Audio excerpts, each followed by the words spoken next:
uNkulunkulu akakulonde uphile uphumelelo pastor wena ilobu yachaza amaphupho.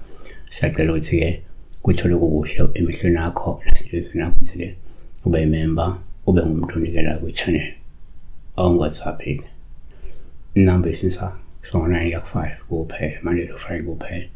Sibheka lawo ntombi sethi molweni mfundisi, bengicela-ke ubuza qha iphupha iselesele liphuma phansi kwebhedi libaleka liphuma ngomnyango usho ukuthini.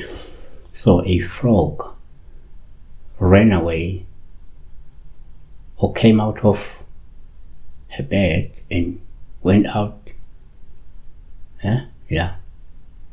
running.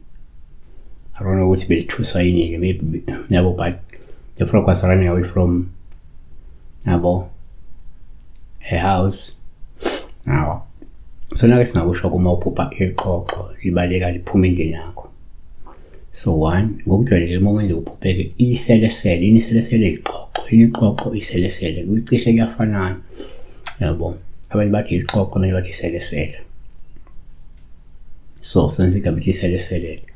One, uma ukujwayelekile uma wenza uphupheke iselesele kuwuphawu olubi, oluhle uma nguthi liphuma endlini liyabaleka, ngoba lokhu kungenzeka ngenxa yokusindiswa nokuphenduka kulahla izono kanye nokuyeka nje iziphambeko zakho kuzophela izishayo, ijeziso nenhlupheko zakho. Exodus 8:11 amasele ayakusuka kuwe nasezindlini zakho. Kanti Exodus 8:13 Jehova wenza njengezwi kaMose, amasele afa ezindlini nasemagcekeni nasemasimini. Kanti abathume kuyenzeka futhi ukuphupha iselesele kube uPaul uhluma liphuma endlini libaleka. Lokhu kusho ukuthi kungenzeka umkhulu wakho uzwakele uzokukhulula ngoba umoya ongcolile noma umuntu ongcolile uzokuqhela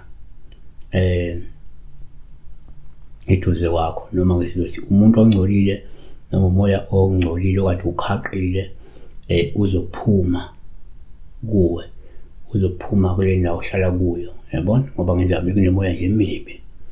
Kodwa ngokujwayelekile futhi noma kusi isikhathi abanye bayibuka kanje, uma uphupha iselesele kuba uPaul uhluma liphuma endlini libaleka, ngoba lokhu kungenzeka ukhona ukuthi izigadlo nezichitho ekade zikuhaqile kuleyo ndawo leyo ziphumile, ngaba ngenxa yemithi noma ngenxa yiwasho isebenzayo noma ngenxa yemkhuleko. Kodwa kukhomba ukuphuma kwesichitho ekade sikhona lapho kule ndawo yakho noma kade sikhaqile uma lexoxo liphuma. So kungenzeka umuntu bekukhuleka yephume kusho ukuthi unqobe ngani isichitho ngomkhuleko, uma ukuthi kade ufuthe ugquma uchele endlini ngemithi, kusho leyo mithi isebenzile ukuxosha isichitho, noma kade sesiwasho lezi washo sibe namandla wezani ukuxosha isichitho. Siyabonga.